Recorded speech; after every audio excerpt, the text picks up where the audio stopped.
नमस्कार, मैं आर के यादव आपके अपने YouTube channel expert knowledge RKO में आपका हार्दिक स्वागत करता हूं। जैसा आपने थंबनेल पढ़ा, आप राइट वीडियो पाए हैं। आप असिस्टेंट प्रोफेसर बनना चाहते हैं, एजुकेशन के क्षेत्र में आप अपना फील्ड बनाना चाहते हैं, अपना करियर एजुकेशन के क्षेत्र में चुनना चाहते हैं। मतलब साफ शब्दों में कहूँ तो आप टीचिंग के क्षेत्र में, एजुकेशन के क्षेत्र में अपना करियर बनाना चाहते हैं, तो आप राइट वीडियो पर आए हैं।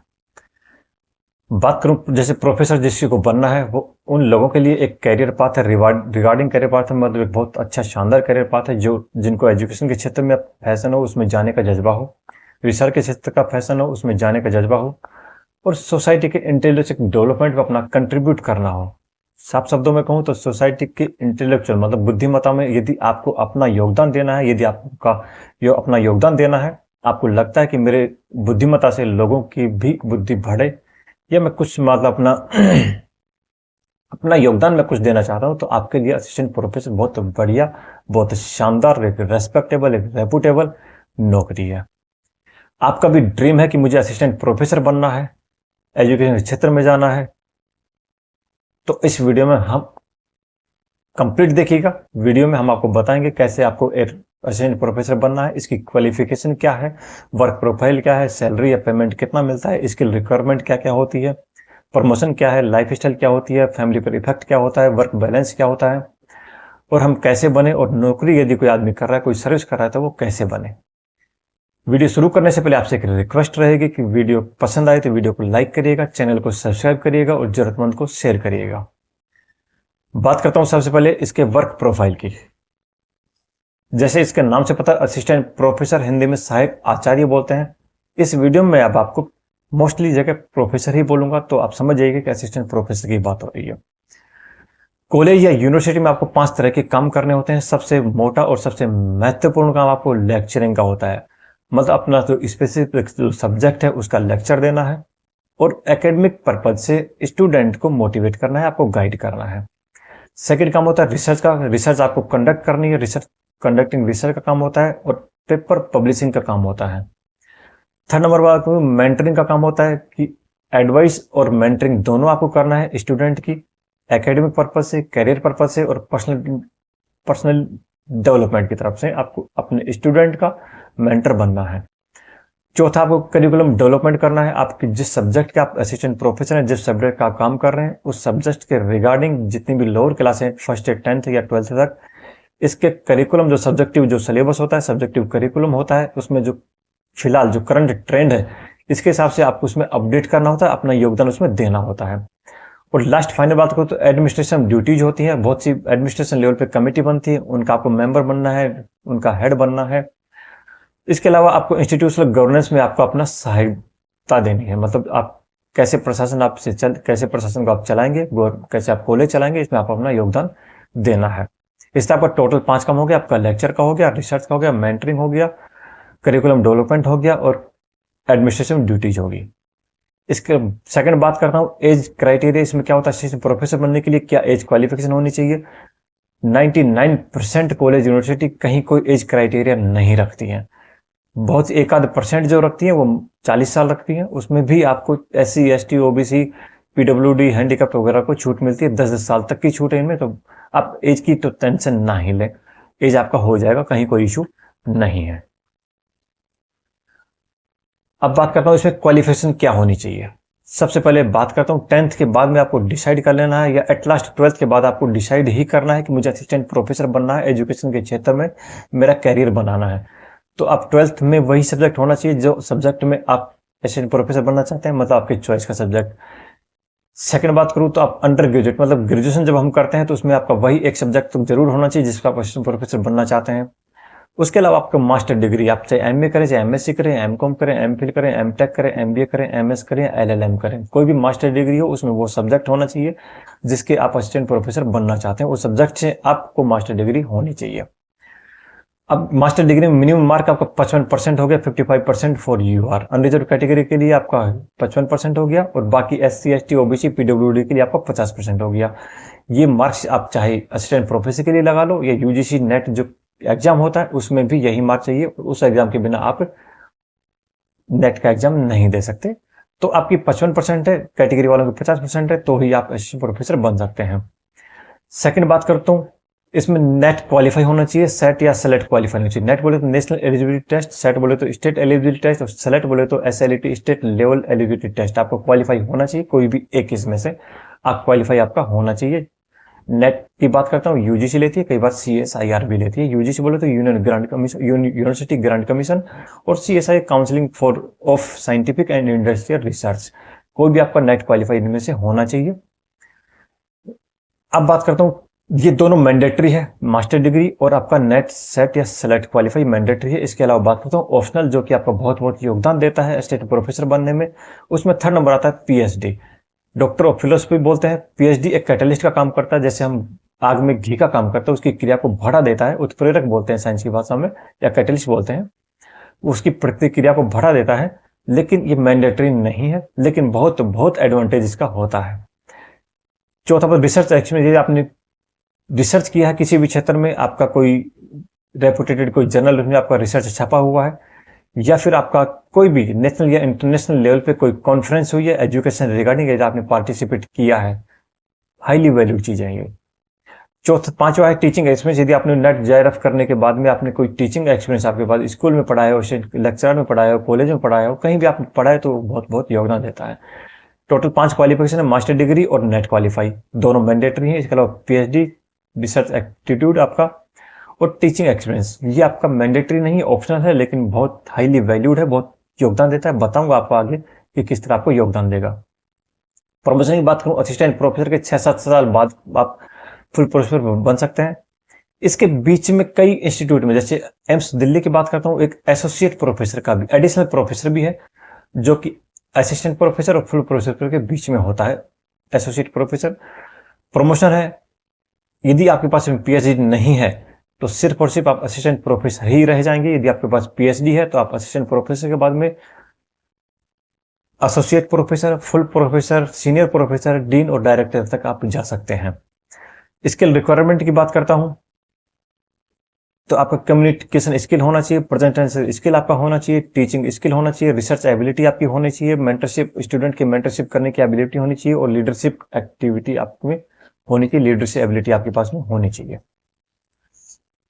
नेक्स्ट बात करो सैलरी पेमेंट क्या मिलता है असिस्टेंट प्रोफेसर को कॉलेज के हिसाब से। आप किस कॉलेज में रहे हैं, आप IIT, NIT, IIIT वगैरह में, इंजीनियरिंग के बेस्ट क्षेत्र में, IIM वगैरह में लग रहे हैं, तो आपको बहुत शानदार नौकरी पैसा मिलता है। आप स्कूल कॉलेजों में या स्टेट कॉलेजों में, ऐसे यूनिवर्सिटी में लगते हैं तो थोड़ा सा कम हो सकता है। तो स्टार्टिंग असिस्टेंट प्रोफेसर की सैलरी आपको 40,000 से 1 लाख रुपए तक होती है।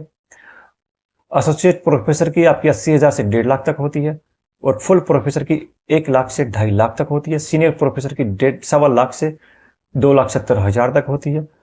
सीनियर प्रोफेसर की और भी ज्यादा होती है, डीन डायरेक्टर की और भी ज्यादा होती है। हाँ, इनकी रिक्वायरमेंट भी फिर अलग अलग होती है। आपका असिस्टेंट प्रोफेसर के लिए सिर्फ नेट क्वालिफाई, इसके अलावा प्रमोशन आपको PhD मैंडेटरी है सभी में, और उसके अलावा आपको टीचिंग एक्सपीरियंस भी होना चाहिए, तो सब कुछ आपका बेनिफिट होता है। अब बात करता हूँ कि इसका नौकरी का बेनिफिट क्या है, या इफेक्ट, फैमिली पे इफेक्ट क्या होता है। सबसे पहले जॉब सिक्योरिटी होती है, आपकी स्टेबल नौकरी है, लॉन्ग टर्म नौकरी है, ऐसा नहीं कि 5 साल को अग्निवीर की तरह 4 साल हो।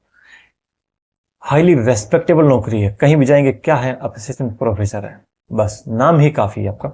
रिसर्च अपॉर्चुनिटी मिलती है, आपकी बुक पब्लिकेशन करना चाहते हैं, कोई बुक छापना चाहते हैं, तो आपको रिसर्च पब्लिकेशन, रिसर्च अपॉर्चुनिटी आपके पास होती है, आपके पास स्पेशलिस्ट होते हैं आप सब्जेक्ट, आप रिसर्च अपना बुक पब्लिश आप कर सकते हैं। फ्लेक्सिबल वर्क होता है, सुबह नहीं पढ़ाए शाम को पढ़ा दिया, शाम को नहीं पढ़ाए दोपहर में पढ़ा दिया। वर्क लाइफ बैलेंस है, सुबह काम है, शाम को लेक्चर ले, शाम को काम है तो दोपहर में लेक्चर ले सकते हैं, और नहीं लेंगे तो भी चलता है।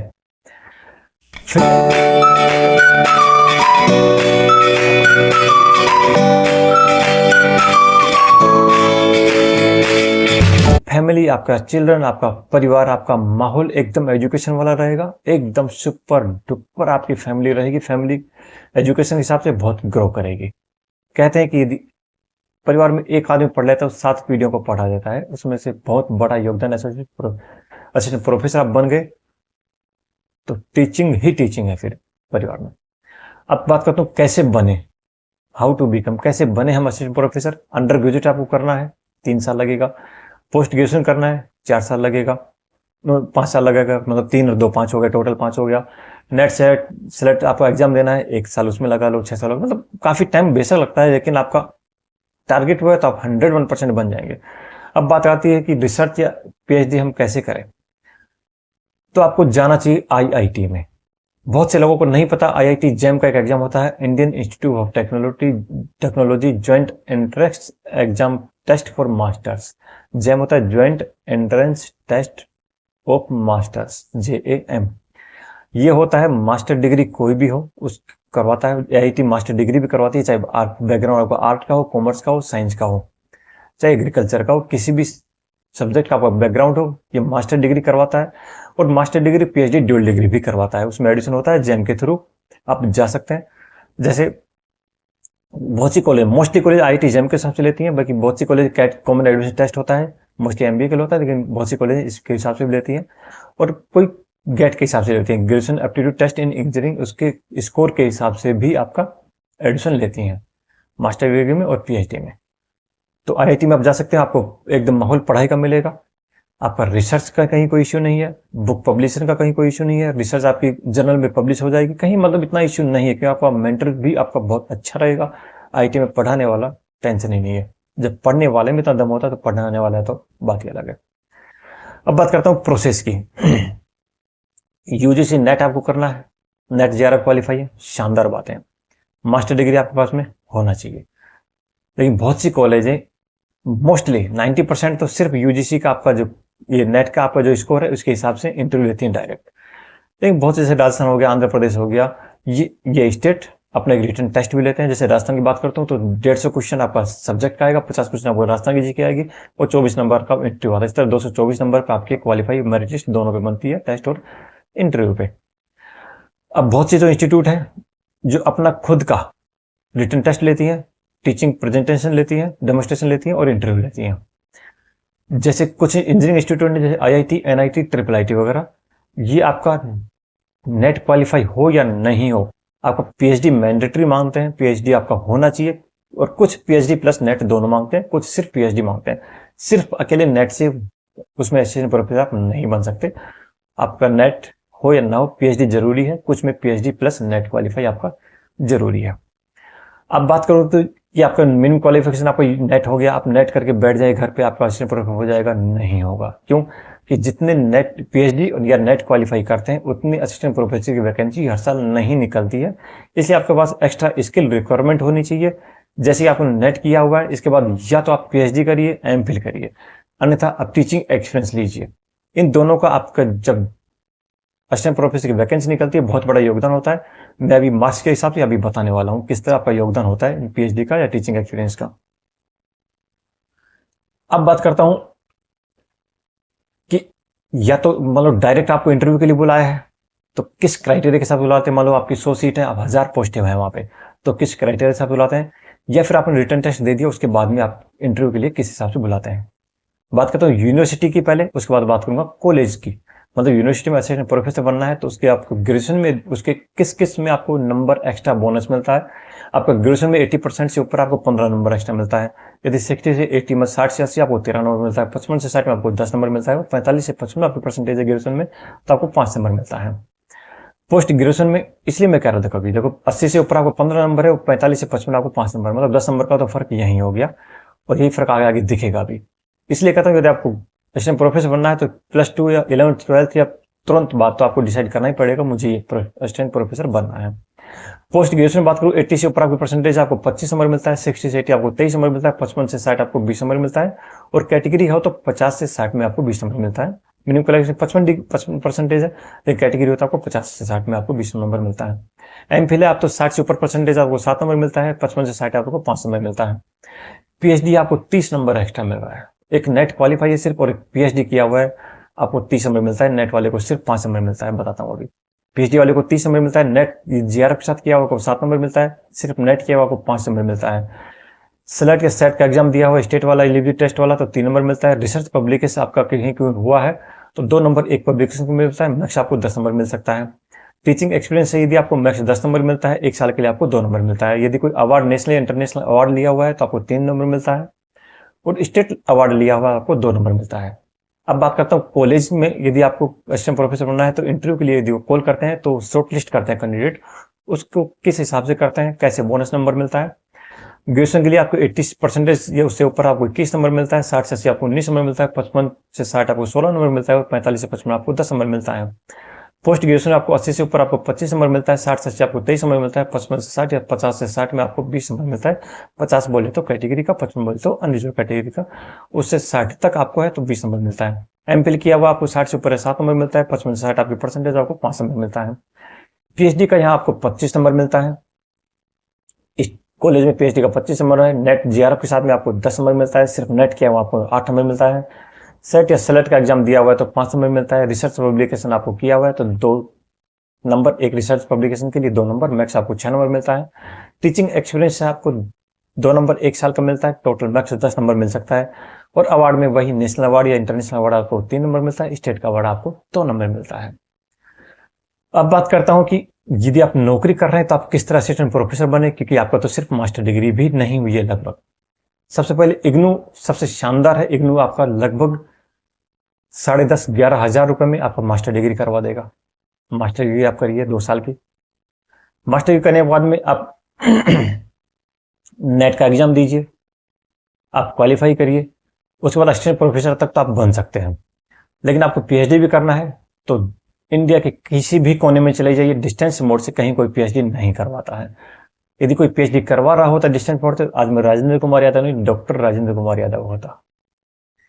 कहीं कोई नहीं करवाता। हाँ, इग्नू भी कोई भी डिस्टेंस मोड से करवाता है या पार्ट टाइम, यदि 2 तरह के होते हैं, फुल टाइम पीएचडी या part time PhD. Part time PhD बोले तो इग्नू वगैरह जो डिस्टेंस मोड से करवाती है उस टाइप की होती है, लेकिन उसमें आपको स्टार्टिंग का 6 महीना, आप चाहे एमफिल करें चाहे पीएचडी करें, आपको 6 महीने आप अपने डिपार्टमेंट से छुट्टी लेके जानी ही होगी, क्यों 10 से 4 तक, सोमवार से शुक्रवार, Monday to Friday 10 to 4 PM आपकी क्लास लगती है।